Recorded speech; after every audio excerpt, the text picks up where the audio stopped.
Diplomatic relation है उनके ऊपर बात करें, या फिर जो फॉरेन मिनिस्टर ने स्टेटमेंट दी है भारत को लेके, पाकिस्तानी फॉरेन मिनिस्टर ने, उसके ऊपर बात करें। मेरे ख्याल से सबसे पहले हम कनाडा और इंडिया के जो रिलेशन है इस टाइम तनाव की तरफ जा रहे हैं, G20 के बाद खास तौर पे। सर क्या कहना चाहेंगे इसके ऊपर? हकीकत इसमें मैं आपको इसका थोड़ा सा बैकग्राउंड बताना चाहता हूं कि जस्टिन ट्रूडो साहब को ये क्या जरूरत महसूस हुई और ये सारा सिलसिला है क्या। दर हकीकत इस वक्त वहां पे एक दूसरी पार्टी है जिसको कहा जाता है न्यू डेमोक्रेट पार्टी, जिसके हेड हैं जसप्रीत सिंह। उनके पास तकरीबन लगभग 25 MPA की सपोर्ट उनको हासिल है और उनकी सपोर्ट के बगैर जस्टिन ट्रूडो जो होते हैं वो जीरो हो जाते हैं। तो उन्होंने इस पे कैपिटलाइज किया, जिसकी बिल्कुल सही मिसाल थी डॉक्टर जयशंकर साहब ने इसको नाम दिया है वोट बैंक पॉलिटिक्स। तो उन्होंने वोट बैंक पॉलिटिक्स खेली है और वो सपोर्ट हासिल करने के लिए सारा कुछ उन्होंने ये एक तो रीजन ये है कि उन्होंने वो सपोर्ट, दूसरा जो उनका न्यू दिल्ली का ट्रिप था वो सबको पता है जिस तरह का ट्रिप था, उनका जहाज खराब हुआ, कोई सिग्निफिकेंट मीटिंग ना हो सकी, उन्होंने वापस आके उस पर रिटेलिएट किया। लेकिन उसको मैं समझता हूं कि उन्होंने इससे पहले यही नहीं सोचा कि you are a prime minister of Canada, आपको पहले रिसर्च करनी चाहिए थी, इन्वेस्टिगेशन करनी चाहिए थी, एलिगेशन बेसिस के ऊपर आपको इतना बड़ा ब्लंडर नहीं करना चाहिए था, नंबर 1। अब उसके बाद उन्होंने क्या किया है, उसके बाद उन्होंने जायंट स्टेटमेंट लेने की कोशिश की अमेरिका से और बर्तानिया से, दोनों ने रिफ्यूज किया। जब अमेरिका ने कहा है कि आप पहले अपनी योर इन्वेस्टिगेशन योर स्टेटमेंट, आप पहले इन्वेस्टिगेशन करें उसके बाद उससे डील करें। जो बर्तानिया ने स्टेटमेंट दी है उन्होंने उससे भी लोअर क्लास की स्टेटमेंट दी, उसमें भारत का नाम ही नहीं है।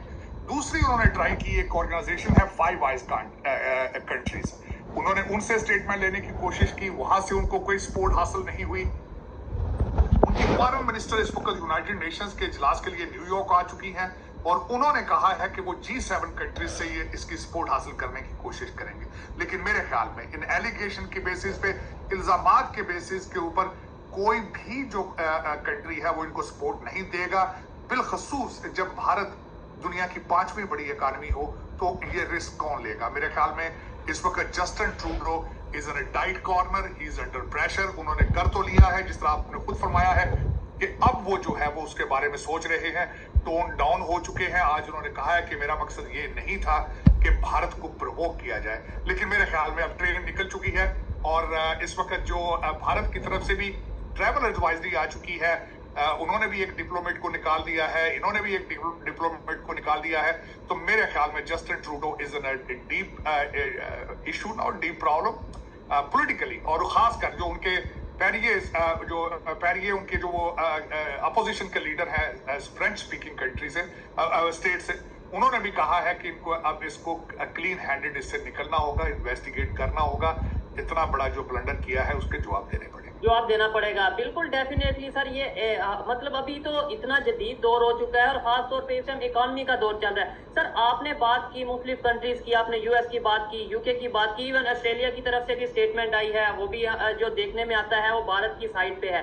फिर एक बड़ी चीज जिस वजह से ये सारा सिनेरियो क्रिएट किया जा रहा है, ये करने की कोशिश की जा रही है सिख कम्युनिटी को लेके इंटरनेशनली, तो यूएस में जो सिख कम्युनिटी बैठी है, उनके जो मेंबर हैं, उनके जो हेड हैं, उनकी तरफ से भी प्रॉपर भारत को लेके जो है वो स्टेटमेंट दी गई है कि भाई जो कनाडा के प्राइम मिनिस्टर ने बोला है वो बिल्कुल गलत है, हम भारत के साथ खड़े हैं। यूएस के जो सिख कम्युनिटी है उनकी तरफ से भी यही स्टेटमेंट आई है।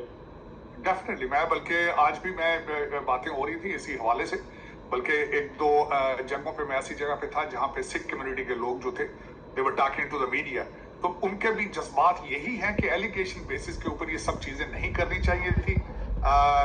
वो जो निजर साहब का, सबसे पहले तो आज एक बड़ी खूबसूरत बात एक सिख लीडर ने की है, जसदीप सिंह उनका नाम है, उनकी ऑर्गेनाइजेशन का नाम है सिख्स ऑफ अमेरिका। उन्होंने आज एक बात की, बहुत खूबसूरत बात की। उन्होंने कहा कि जब एक सिख को भारतीय गवर्नमेंट ने टेररिस्ट डिक्लेयर किया था आज से 2 साल पहले, तो जस्टिन ट्रूडो ने उस वक्त उसके खिलाफ क्यों नहीं कोई एक्शन लिया। अगर वो किया होता तो आज वो निजर साहब कत्ल ना हुए होते। और दूसरा, वो कत्ल हुए हैं और उनके जो एलिगेशन है, एक भी अरेस्ट अभी तक नहीं हुई। और उसके अंदर मैं समझता हूं कि ये वाकई ही अगर देखा जाए तो अगर 2 साल पहले एक आपके कंट्री का बंदा जो है उसको दूसरा कंट्री टेररिस्ट डिक्लेयर कर रहा है, तो आपको सोचना चाहिए था कि उस वक्त एक्शन लिया जाता उसके ऊपर। तो आज आप उसी चीज के ऊपर अब 3 महीने के बाद, उसके मर्डर के बाद, आज आप उसके ऊपर सियासत कर रहे हैं। मेरे ख्याल में जिस तरह मैंने आपको कहा है कि he is in deep waters now. ठीक है सर, खास तौर पे G20 के मतलब अगर हम देखेंगे G20 के इससे होने G20 कंप्लीट होने के बाद ये चीजें बढ़ती नजर आई हैं और अचानक ही बढ़ती नजर आई हैं। उससे पहले मतलब 3 माह हो चुके हैं मर्डर को, और उसके बाद ये सारा सीन हुआ, खामोशी रही, और अभी अचानक से ये चीज सामने आना सिर्फ वोट बैंक है या इसके अलावा इंटरनेशनल कम्युनिटी से भी थोड़ा सा कोई प्रेशर है? नहीं, इंटरनेशनल कम्युनिटी अगर देखा जाए तो इस वक्त मैं उससे मेरी ओपिनियन थोड़ी सी डिफरेंट है। वो इस तरीके से कि G20 का जो इमेज राइज हुआ है उससे इसको डैमेज तो हुआ है, इसमें कोई शक नहीं, लेकिन वेस्टर्न सिविलाइजेशंस मोस्टली जो है वो अंडर इंडियन डायस्पोरा प्रेशर में है। वो इस वक्त अगर देखा जाए तो अमेरिका जो है वो तो इंडियन डायस्पोरा चला रहा है अमेरिका को। वो इस तरह का अमेरिका से ऋषि सुनक है बर्तानिया में, अल्टीमेटली उन्हें पता होना चाहिए था कि अगर मैं ये काम करूंगा तो वो इस तरह का to bring India down after G20, तो ना बर्तानिया सपोर्ट करेगा ना अमेरिका सपोर्ट करेगा। तो मेरे ख्याल में ये वो नहीं है, ये वही है कि अपनी इंटरनल इनकी पॉपुलैरिटी कम हो रही थी, इनको आगे इलेक्शन इनको नजर आ रहा था कि नहीं जीत पाएंगे, और वो जो 25 वोट जो है वो मिस्टर जसप्रीत सिंह की पार्टी के वो पक्के करने के लिए मेरे ख्याल में जस्टिन ट्रूडो साहब ने इतना बड़ा रिस्क लिया है। वैसे भी अभी रिसेंटली उनकी डाइवोर्स हुई है, कोई इमोशंस भी हो सकते हैं, मायूसियां भी हो सकती हैं, और उसका फिर भी उन्होंने यही, और फिर जब खासकर जहाज खराब हो जाए आपका किसी ऐसे फॉरेन सॉइल पर और आपको कोई घास ना डाले और आपके हालात ये हो जाए, तो फिर आप इस तरह के ब्लंडर कर सकते हैं। ऐसी कोई बड़ी बात नहीं, और मेरा ये ब्लंडर है, मैं समझता हूँ कि बहुत बड़ा ब्लंडर किया है उन्होंने, और उसका रिजल्ट निकलेगा, आप देखेंगे कि he will lose the popularity in his own country. ठीक है सर, ये हमने इंटरनेशनल पॉलिटिक्स जो इस टाइम चल रही है उसके ऊपर थोड़ी सी कवर किया, उसके ऊपर आपकी ओपिनियन ली। अभी इंडिया पाकिस्तान के ऊपर हम ज्यादा कि अगर मैं ये काम करूंगा तो वो इस तरह का to bring India down after G20, तो ना बर्तानिया सपोर्ट करेगा ना अमेरिका सपोर्ट करेगा। मैंने हमेशा अर्ज किया है कि आपने भारत के एतमाद को परमानेंट बेसिस पे विन करने की कोशिश ही नहीं की, और कभी नहीं की। मैं उसकी मिसाल ये देना चाहता हूं, भारत को आपने पीस का मैसेज भेजा है, साथ ही मिशाल मलिक को अपनी कैबिनेट में ले लिया, तो वो क्यों बात करेंगे आपसे?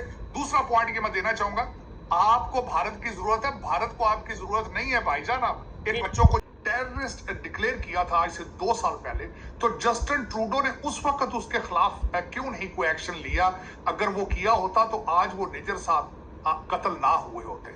और दूसरा, वो कत्ल हुए हैं और उनके जो एलिगेशन है, एक भी अरेस्ट अभी तक नहीं हुई, और उसके अंदर तानी नवाज शरीफ साहब के एडवाइजर कौन है? सबसे पहले तो उन्हें ये सोचना चाहिए था कि आपकी मोटरवे, बार बार नून लीग वाले कहते हैं हमारी मोटरवे, भाई वो तो आपने बनवाई कोरिया से। आपका एटॉमिक जो ब्लास्ट था वो चाइना ने आगे किया। आप आज भी जो सी पैक बन रहा है वो चाइना से बन, लाहौर का ट्रैश रिमूवल का ठेका टर्किश कंपनियों के पास है। ऐसे ही है, आप सड़क अपनी सीधी बना नहीं सकते। आप चांद पर आपने किस तरह पहुंच जाना था? इशारों से पहुंच जाना था। और दूसरा, G20 की बात कर रहे हैं, कौन सा लीडर इस वक्त पाकिस्तान के अंदर बैठा है? वो है लीडर ऐसा जो पाकिस्तान में बैठा हो? एक बैठा है, वो जेल में बैठा है। लेकिन वेस्टर्न सिविलाइजेशंस मोस्टली जो है वो अंडर इंडियन डायस्पोरा प्रेशर में है। वो इस वक्त देखा जाए तो अमेरिका जो है वो तो